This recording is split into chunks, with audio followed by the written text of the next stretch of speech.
ओम शांति। 12/6/2020 की वाणी है। प्रातः मुरली। ओम शांति। बाप दादा मधुबन। बाबा कहते हैं, मीठे बच्चे, अभी तुम ईश्वरीय औलाद बने हो। तुम्हारे में कोई असुरी गुण नहीं होने चाहिए। अपनी उन्नति करनी है, गफलत नहीं करनी है। प्रश्न है, आप संगम युगी ब्राह्मण बच्चों को कौन सा निश्चय और नशा है?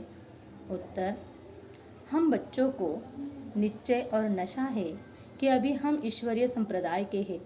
हम स्वर्गवासी विश्व के मालिक बन रहे हैं। संगम पर हम ट्रांसफ़र हो रहे हैं। आसुरी औलाद से ईश्वरीय औलाद बन 21 जन्म के लिए स्वर्गवासी बनते हैं। इससे भारी कोई वस्तु होती नहीं। ओम शांति। बाप बैठ बच्चों को समझाते हैं, अक्सर करके मनुष्य शांति को पसंद करते हैं। घर में अगर बच्चों की खिटखिट है तो अशांति रहती है। अशांति से दुख भासता है, शांति से सुख भासता है। यहाँ तुम बच्चे बैठे हो, तुमको सच्ची शांति है। तुमको कहाँ गया है? पाप को याद करो, अपने को आत्मा समझो। आत्मा में जो आधा कल्प के अशांति है वह निकलनी है। शांति के सागर बाप को याद करने से तुमको शांति का वर्षा मिल रहा है। यह भी तुम जानते हो, शांति की दुनिया और अशांति की दुनिया बिल्कुल अलग है। आसुरी दुनिया, ईश्वरीय दुनिया, सत्युग, कलयुग किसको कहा जाता है, यह कोई मनुष्य मात्र नहीं जानते हैं। तुम कहेंगे हम भी नहीं जानते थे। भल कितने भी पोजीशन वाले थे, पैसे वाले को पोजीशन वाला कहा जाता है। गरीब और साहूकार समझ तो सकते हैं ना?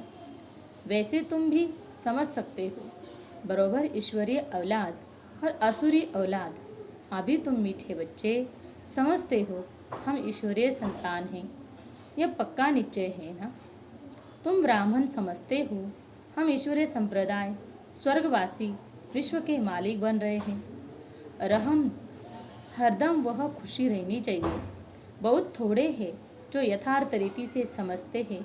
सतयुग में है ईश्वरीय संप्रदाय, कलयुग में है असुरी संप्रदाय। पुरुषोत्तम संगम युग पर असुरी संप्रदाय बदली होती है। अभी हम शिव बाबा की औलाद बने हैं। बीच में भूल गए थे। अभी फिर इस समय जाना है कि हम शिव बाबा की संतान हैं। वह सतयुग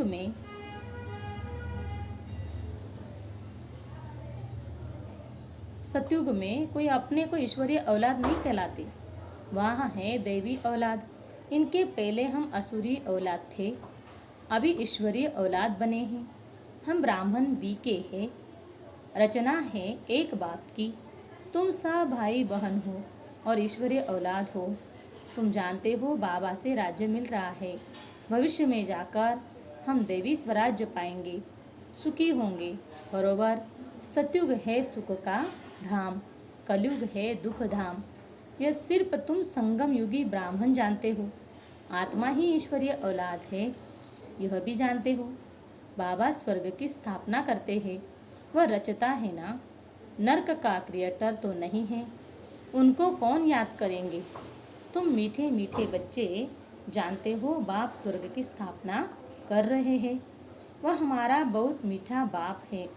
हमको 21 जन्म के लिए स्वर्गवासी बनाते हैं। इससे भारी वस्तु कोई होती नहीं, यह समझ रहनी चाहिए। हम ईश्वरीय औलाद हैं तो हमारे में कोई असुरी अवगुण होना नहीं चाहिए। अपनी उन्नति करनी है, समय बाकी थोड़ा है, इसमें गफलत नहीं करनी चाहिए। भूल न जाओ। देखते हो बाप सम्मुख बैठा है, जिनकी हम औलाद है। हम ईश्वरीय बाप से पढ़ रहे हैं। दैवी औलाद बनने के लिए तो कितनी खुशी होनी चाहिए। बाबा सिर्फ कहते हैं मुझे याद करो तो विकर्म विनाश हो जाए। बाप आई है सबको ले जाने। जितना जितना याद करेंगे उतना विकर्म विनाश होंगे। अज्ञान में जैसे कन्या की सगाई होती है तो याद बिल्कुल छप जाती है। बच्चा पैदा हुआ और याद छप जाती है। यह याद तो स्वर्ग में भी छप जाती। नरक में भी छप जाती। बच्चा कहेगा यह हमारा बाप है। अब यह तो है बेहद का बाप, जिससे स्वर्ग का वर्षा मिलता है, तो उनकी याद छप जानी चाहिए। बाप से हम 21 जन्म के लिए जन्म का फिर से वर्षा ले रहे हैं। बुद्धि में वर्षा ही याद है। यह भी जानते हो मरना तो सबको है, एक भी रहने का नहीं है। जो भी डिरेस्ट से डिरेस्ट प्यारा से प्यारा है, सब चले जाएंगे। यह सिर्फ तुम ब्राह्मण ही जानते हो कि यह पुरानी दुनिया अब गई की गई। उसके जाने के पहले पूरा पुरुषार्थ करना है। जबकि ईश्वरीय औलाद है तो अथाह खुशी भी होनी चाहिए। बाप कहते रहते हैं, बच्चे अपना जीवन हीरे जैसा बनाओ। वह है डीटी वर्ल्ड और यह है डेविल वर्ल्ड। सतयुग में कितना अथाह सुख रहता है, यह बाप ही देते हैं। यहाँ तुम बाप के पास आए हो, यहाँ बैठ तो नहीं जाएंगे, ऐसे तो नहीं, सब इकट्ठे रहेंगे, क्योंकि बेहद बच्चे हैं। यहाँ तुम बहुत उमंग से आते हो। हम जाते हैं बेहद के बाप पास। हम ईश्वरीय औलाद है, गॉड फादर के बच्चे हैं, तो हम क्यों न स्वर्ग में होने चाहिए। गॉड फादर तो स्वर्ग रस्ते हैं ना। अब तुम्हारी बुद्धि में सारे वर्ल्ड की हिस्ट्री ज्योग्राफी है। जानते हो हेविनली गॉड फादर हमको हेविन के लायक बना रहे हैं। कल्प कल्प बाद बनाते हैं। एक भी मनुष्य नहीं जिसको यह पता हो कि हम एक्टर हैं, गॉड फादर के बच्चे। फिर हम दुखी क्यों हैं, आपस में लड़ते क्यों हैं। हम आत्माएं सब ब्रदर है ना। ब्रदर आपस में कैसे लड़ते रहते हैं, लड़कर ख़त्म हो जाएंगे। या हम बाप से वर्षा ले रहे हैं। ब्रदर को आपस में कभी लून पानी नहीं होना चाहिए। यहाँ तो बाप से भी लून पानी होते हैं। अच्छे अच्छे बच्चे लून पानी हो जाते हैं। माया कितनी ज़बरदस्त है। जो अच्छे बच्चे हैं वो बाप को याद तो पढ़ते हैं ना। बाप का कितना लव है बच्चों पर। बाप को तो सिवाय बच्चों के और कोई है ही नहीं जिनको याद करे। तुम्हारे लिए तो बहुत है।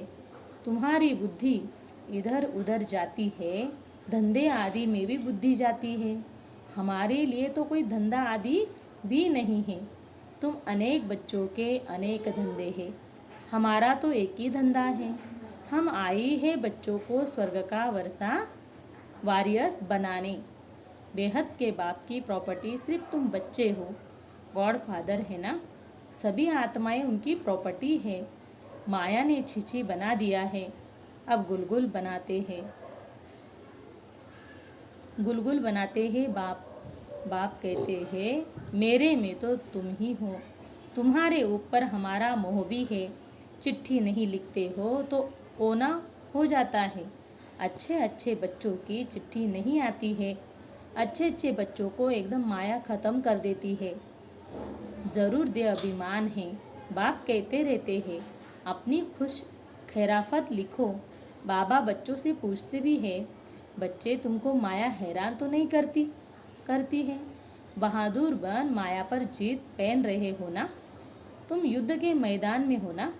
कर्म इंद्रियां ऐसे वश करनी चाहिए जो कुछ भी चंचलता न हो। सतयुग में सब कर्म इंद्रियां वश में रहती है। कर्म इंद्रियों की कोई चंचलता नहीं होती है। न मुख की, न हाथ की, न कान की, कोई भी चंचलता की बात नहीं होती। बाबा ने कहा वहाँ कोई भी गंदगी चीज़ होती नहीं। कहाँ? स्वर्ग में।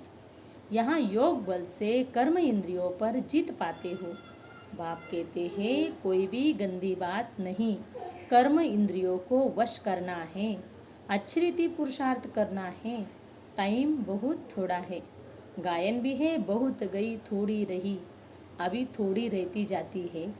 नया मकान बनता रहता है तो बुद्धि में रहता है ना, बाकी थोड़ा समय है, अभी यह तैयार हो जाएगा, बाकी यह थोड़ा काम है।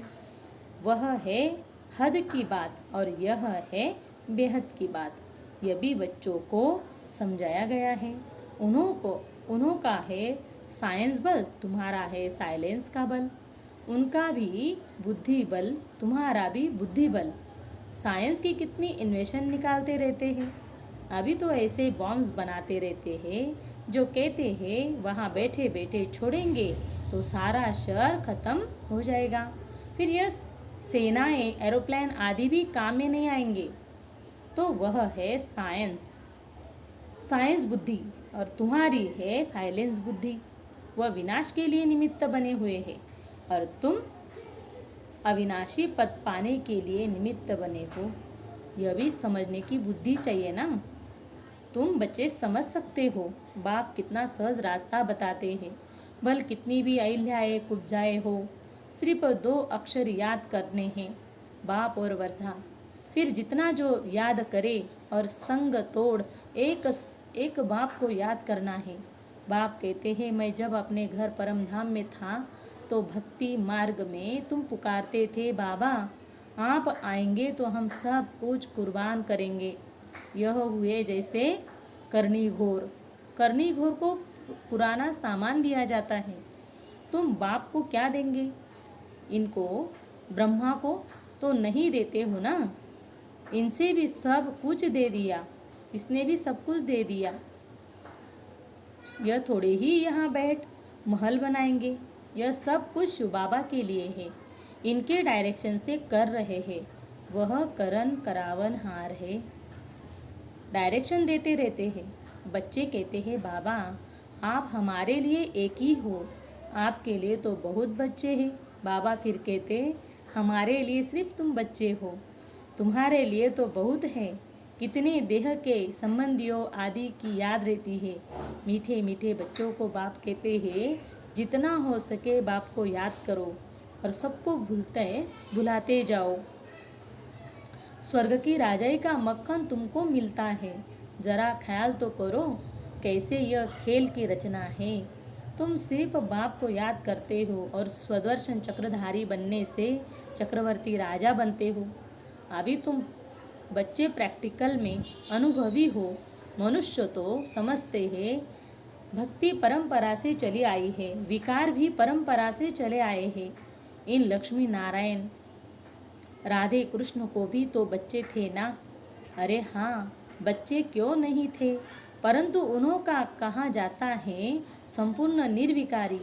यहाँ है संपूर्ण विकारी, 1-2 को गालियाँ देते रहते हैं।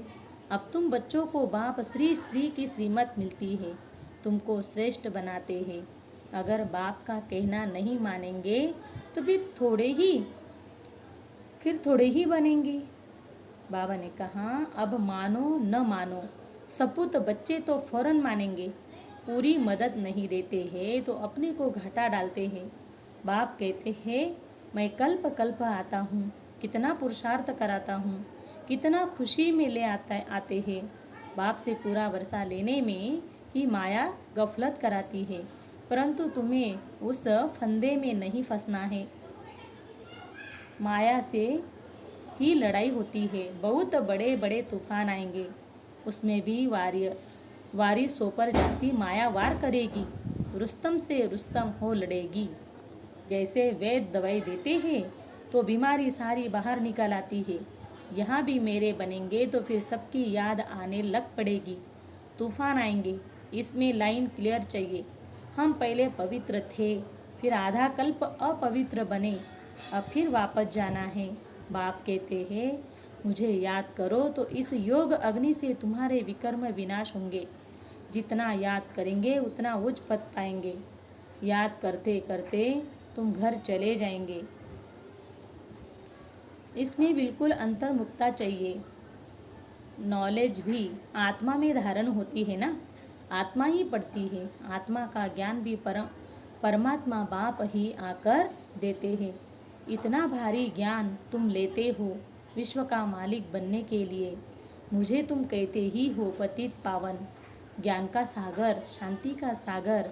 जो मेरे पास है वह तुमको सब देता हूँ, बाकी सिर्फ दिव्य दृष्टि की चाबी नहीं देता हूँ। उसके बदले फिर तुमको विश्व का मालिक बनाता हूँ। साक्षात्कार में कुछ है नहीं, मुख्य है पढ़ाई। पढ़ाई से तुमको 21 जन्म का सुख मिलता है। मीरा की भेंट में तुम अपने सुख की भेंट करो। वह तो कलयुग में थी, दीदार किया फिर क्या। भक्ति की माला ही अलग है, ज्ञान मार्ग की माला अलग है। रावण की राजाई अलग, तुम्हारी राजाई अलग। उनको दिन उनको रात कहा जाता है ना। अच्छा, मीठे मीठे सिकलते बच्चों प्रति माता पिता बाप दादा का याद प्यार और गुड मॉर्निंग। रूहानी बाप की रूहानी बच्चों को नमस्ते। हम रूहानी बच्चों की रूहानी माता पिता बाप दादा को याद प्यार गुड मॉर्निंग और नमस्ते नमस्ते नमस्ते। शुक्रिया बाबा, शुक्रिया। ओम शांति। फिर धारणा के लिए सार है। पहली पॉइंट है, याद के बल से अपनी कर्म इंद्रियां ऐसी वश करनी है जो कोई भी चंचलता न रहे। टाइम बहुत थोड़ा है, इसीलिए अच्छी रीति पुरुषार्थ कर मायाजीत बनना है। दूसरी पॉइंट, बाप जो ज्ञान देते हैं उसे अंतर्मुखी बन धारण करना है। कभी भी आपस में लून पानी नहीं होना है। बाप को अपनी खुश खैरापत का समाचार जरूर देना है। वरदान है, हर आत्मा को भटकने व भिखारीपन से बचाने वाले निष्काम रहमदिल भव। हर आत्मा को भटकने व भिखारीपन से बचाने वाले निष्काम रहमदिल भव। जो बच्चे निष्काम रहमदिल है, उनके रहम के संकल्प से अन्य आत्माओं को अपने रूहानी रूह की मंजिल सेकंड में स्मृति में आ जाएगी। उनके रहम के संकल्प से भिखारी को सर्व खजानों की झलक दिखाई देगी। भटकती हुई आत्माओं को मुक्ति व जीवन मुक्ति का किनारा व मंजिल सामने दिखाई देगी। वे सर्व के दुखहर्ता सुखकर्ता का पाठ बजाएंगे। दुखी को सुखी करने की युक्ति व साधन सदा उनके पास जादू की चाबी में मुआफिक होगा, जादू की चाबी के मुआफिक होगा। अच्छा, ओम शांति। स्लोगन दिया बाबा ने, सेवादारी बन निस्वार्थ सेवा करो तो सेवा का मेवा मिलना ही है। सेवादारी बन निस्वार्थ सेवा करो तो सेवा का मेवा मिलना ही है। अच्छा, ओम शांति।